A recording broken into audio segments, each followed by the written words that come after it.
ସୂର୍ଯ୍ୟଙ୍କର ଗୋଚର ଫଳାଫଳ ଭାବ ଦେଖନ୍ତୁ ଆପଣଙ୍କର ସେକେଣ୍ଡ ହାଉସ୍ ଧନ ଭାବରେ ଚନ୍ଦ୍ର ବୁଧ ସୂର୍ଯ୍ୟ ତୃତୀୟ ଘରେ ଗୁରୁ କିନ୍ତୁ ଗୁରୁ 15 ତାରିଖ ପରେ ଅସ୍ତ ହେଇଯିବେ ଯେଉଁଥିରେ ଗୁରୁଙ୍କର ଏଠି ଆଉ କାମ କିଛି ରହିବନି। ପ୍ରଥମେ ଯଦି ଆଲୋଚନା କରିବା ସୂର୍ଯ୍ୟଙ୍କର ଗୋଚର ସୂର୍ଯ୍ୟ ଆପଣ ଦେଖିବେ ସୂର୍ଯ୍ୟ 14 ତାରିଖ 15 ତାରିଖରୁ ଆପଣଙ୍କର ସୂର୍ଯ୍ୟ ଏଇ ଯେଉଁ ଘରକୁ ଆସିବ ଏଇଟା ହେଉଛି ଆପଣଙ୍କର ସାହସର ଘର। ଆଉ ସାହସର ଯଦି ଆମେ ଗୋଟେ କଥା କହିବା କମ୍ପ୍ଲିଟଲି ସାହସର କାରକ ହେଉଛନ୍ତି ସୂର୍ଯ୍ୟ ନିଜେ ରଜା। ତ ରଜା ଯେତେବେଳେ ସାହସ ଜାଗାକୁ ଆସିଲେ ବୃଷ ରାଶିରେ ନିଶ୍ଚିତ ଭାବରେ ଆପଣମାନଙ୍କର ସାହସ ଏତେ ବଢ଼ିବ ଯେଉଁ କାର୍ଯ୍ୟ ଆଉ ଚତୁର୍ଥ ଲେଖାଯାଇଛି ଦେଖନ୍ତୁ 4 ଚନ୍ଦ୍ରଙ୍କର ତ ଇଏ ଗୋଟେ ପ୍ରକାର ଆପଣଙ୍କ ପାଇଁ ଦେଖିବେ ଆପଣଙ୍କ ପାଇଁ କମିଟମେଣ୍ଟ ବଢ଼ିବ ଯେଉଁ କାର୍ଯ୍ୟ ଆପଣ କରୁଥିବେ ସେ କାର୍ଯ୍ୟରେ ଆପଣମାନେ ନିଶ୍ଚିତ ଭାବରେ ଲାଭବାନ ହେବେ ସାହସ ବଢ଼ିବ। ଆପଣ ଯଦି କୌଣସି ପ୍ରକାର ଗଭର୍ଣ୍ଣମେଣ୍ଟ ରିଲେଟେଡ଼ ସରକାରୀ ଜନିତ ଚାକିରି କିମ୍ବା କୌଣସି ପ୍ରକାରର ସାହସିକତା ଜନିତ କାର୍ଯ୍ୟ ପାଇଁ ଆପଣ ଟ୍ରାଏ କରୁଛନ୍ତି ଆପଣଙ୍କର ହେଉନଥିଲା କିଛି କାର୍ଯ୍ୟ ତ ଏଇ ଟାଇମ୍ରେ ଆପଣଙ୍କର ନିଶ୍ଚିତ ଭାବରେ ସୂର୍ଯ୍ୟ ଗୋଚର ପରାକ୍ରମ ଭାବକୁ ସାହସ ଭାଗକୁ ନିଶ୍ଚିତ ଭାବରେ ଆପଣମାନଙ୍କର ବହୁତ ହି ବଢ଼ିଆ ସମୟ ରହିବ। ହଁ କିଛି ମାତ୍ରାରେ ମଙ୍ଗଳକ ହେତୁ ଆପଣଙ୍କର ରାଗ ରହିବ କିନ୍ତୁ ଗୋଟେ କଥା ଶୁଣନ୍ତୁ ଆଉ ଆପଣଙ୍କର ସେକେଣ୍ଡ ହାଉସ୍ ଏଇଟା ହେଉଛି ଆପଣଙ୍କର ସେକେଣ୍ଡ ହାଉସ୍ ହେଉଛି ଆପଣଙ୍କର ଅର୍ଥ ଭାବ ବାଣୀ ଭାବ ବାଣୀ ଅର୍ଥାତ୍ କଥାବାର୍ତ୍ତା କହିବା କଥା ଆପଣଙ୍କର ଯଦି ଆମେ କହିବା ଏଇଟା ଶ୍ୱଶୁର ଘରକୁ ମଧ୍ୟ ବୁଝାଯାଏ। ତ ଗୋଟେ ପ୍ରକାର ସେକେଣ୍ଡ ହାଉସ୍ରେ ଆପଣମାନଙ୍କର ବୁଧାଦିତ୍ୟ ଯୋଗ ବୋଲି ଦେଖନ୍ତୁ ଏପଟେ ବୁଧ ଏବଂ ସୂର୍ଯ୍ୟ ଯେତେ ପର୍ଯ୍ୟନ୍ତ ଥିଲେ ବୁଧାଦିତ୍ୟ ଯୁଗ ଥିଲା କିନ୍ତୁ ସୂର୍ଯ୍ୟ ଏଠି ପଳେଇ ଆସିବ ଯେତେବେଳେ ଏଠି ବୁଧ ଆଉ ଚନ୍ଦ୍ରଙ୍କର ଯୁଗ ଆସିବ ଇଏ ଗୋଟେ ବହୁତ ହି ବଢ଼ିଆ ଯୁଗ। ଆଉ ବୁଧ ଆଉ ଚନ୍ଦ୍ର ଗୋଟେ ପ୍ରକାରର ଏତେ ମିତ୍ର ନୁହନ୍ତି କିନ୍ତୁ ଯେହେତୁ ଏଠି ଆମର 3 ଲେଖାଯାଇଛି ଦେଖନ୍ତୁ ଅର୍ଥାତ୍ ବୁଧଙ୍କ ରାଶିରେ ବୁଧ ସେଠି ଚନ୍ଦ୍ର ବି ବୁଧଙ୍କୁ ସପୋର୍ଟ କରିବେ ତ ଗୋଟେ ପ୍ରକାର ଆପଣଙ୍କ ଅର୍ଥ ପାଇଁ ମଧ୍ୟ ଆପଣମାନଙ୍କର ବହୁତ ବଢ଼ିଆ।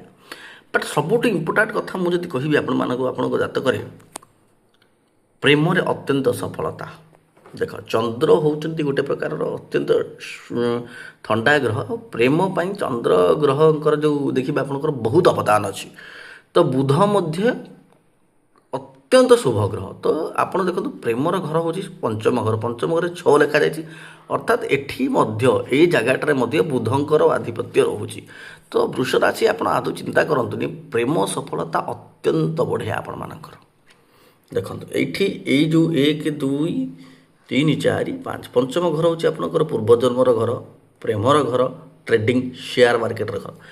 ଆପଣ ଏ ଟାଇମ୍ରେ ଯଦି ଟ୍ରେଡିଂ ସେୟାର ମାର୍କେଟ କି ମ୍ୟୁଚୁଆଲ୍ ଫଣ୍ଡ କିଛି ବି ପ୍ରକାରରେ ଆପଣ ଫାଇନାନ୍ସିଆଲି ଏଇସବୁ ଜିନିଷରେ ଯିବାକୁ ଚାହୁଁଛନ୍ତି ନିଶ୍ଚିତ ଭାବେ ଯାଇପାରନ୍ତୁ କାହିଁକିନା ବୁଧ ହେଉଛନ୍ତି ଏଇସବୁ ଜିନିଷର କାରକ ଆଉ ବୁଧ ଏଇଥିରେ ଏବେ ମାଲିକ ଅଛନ୍ତି ବହୁତ ବଢ଼ିଆ ଆପଣମାନଙ୍କ ପାଇଁ ଏବଂ ପ୍ରେମ କ୍ଷେତ୍ରରେ ପ୍ରେମରେ ସଫଳତା ଏସବୁ ନିଶ୍ଚିତ ଭାବରେ ଏଇ ସମୟ ଏଇ ଯେଉଁ ଟାଇମ୍ଟା ଆପଣ ଯଦି କାହାକୁ ପ୍ରପୋଜ୍ କରିବାକୁ ଚାହୁଁଛନ୍ତି କାହାକୁ ଯଦି ବ୍ରେକଅପ୍ ହୋଇଯାଇଛି କିଏ ଯଦି ତାକୁ ଚାହୁଁଛି ରିଟର୍ଣ୍ଣ କରିବାକୁ ବେକ୍ କରିବାକୁ ନିଶ୍ଚିତ ଭାବେ ଆସୁଛୁ ବହୁତ ଉଚ୍ଚ ସମୟ ଆପଣଙ୍କର। ଆଉ ଆପଣଙ୍କ ଦେଖନ୍ତୁ ରାହୁ ଆପଣଙ୍କର 10th ହାଉସ୍ରେ ଏମିତିରେ ଶୁକ୍ରଙ୍କର ଶୁକ୍ରଙ୍କର ରାଶି ସ୍ୱାମୀ ହେଉଛନ୍ତି ଶୁକ୍ରାଚାର୍ଯ୍ୟ ତ ଶୁକ୍ରାଚାର୍ଯ୍ୟ ତାକୁ ଗୁରୁ ଯେହେତୁ ରାଶିଚାର୍ଯ୍ୟ ତ ଗୋଟେ ପ୍ରକାର ଏଠି ରାହୁ ମଧ୍ୟ ତାକୁ କମ୍ପ୍ଲିଟଲି ଗୋଟେ ବେନିଫିଟ୍ ଦେବେ କ'ଣ ନା ଏଠି ରାହୁ ଆପଣଙ୍କୁ ଅର୍ଥ କେମିତି ଇନକମ୍ ଅର୍ଥ ଜନିତ କେମିତି ଆପଣଙ୍କୁ ଅଧିକ ଫାଇଦା ମିଳିବ ସେଇ ବିଷୟରେ ନିଶ୍ଚିତ ଭାବରେ ଆପଣମାନଙ୍କୁ କହିବେ।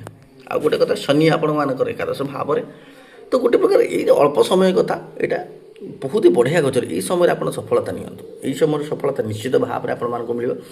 ଆଉ ଶୁଣନ୍ତୁ ଯଦି ଆପଣଙ୍କ ଜାତକରେ କିଛି ଖରାପ ଅଛି ତ ଏଇଟା ଭଗ୍ନ ହେଇଯିବ ବିଲକୁଲ ଭଗ୍ନ ହେଇଯିବ କାହିଁକିନା ଆପଣଙ୍କ ଜାତକରେ ଯଦି ଆମେ ଦେଖିବା ଏଇଠି ଆପଣଙ୍କର ଥିବେ ଆମର ବୃହସ୍ପତି ଥିବେ ଏଇଠି କି ଚନ୍ଦ୍ର ଥିବେ ଏଠି ଥିବେ ଚନ୍ଦ୍ର କି ଅଷ୍ଟମ ଘରେ ଥିବେ କି ଚନ୍ଦ୍ର 12ତମ ଘରେ ଥିବେ କି ବୁଧ ଷଷ୍ଠ ଘରେ ଥିବେ ଦେଖନ୍ତୁ ଏଠି ସିନା ଗୋଚର କୁଣ୍ଡଳୀରେ ଏଇଟା ଅଛନ୍ତି ଯଦି ବୁଧ ଚନ୍ଦ୍ର କି ଆମେ ଯଦି ଦେଖିବା ଏଇଠି ଆମର କେତୁ କି ଆମ ଆଲୋଚନା ଯଦି କରିବା ବୃହସ୍ପତି ଏମାନେ ଯଦି ଷଷ୍ଠ ଘରେ ଥିବେ ଅଷ୍ଟମ ଘରେ ଥିବେ 12ତମ ଘରେ ଆପଣଙ୍କର ନିଜର ଜାତକ ଦେଖନ୍ତୁ ଆପଣ ବହୁତ ଥର କହୁଥିବେ କାହିଁ ଆମେ ଯେଉଁ ଏତେ କଥା କହୁଛୁ କାହିଁ ଆପଣଙ୍କର ହେଉନାହିଁ ନ ହେବାର କାରଣ ହେଉଛି ଏଇଟା ଆପଣଙ୍କର ନିଜର କୁଣ୍ଡଳୀ ଦେଖନ୍ତୁ ଯଦି ନିଜର କୁଣ୍ଡଳୀରେ ଏଇଠି ଅଛନ୍ତି ତ ଇଏ ଆପଣମାନଙ୍କ ପାଇଁ ଫଳିତ ନୁହଁ।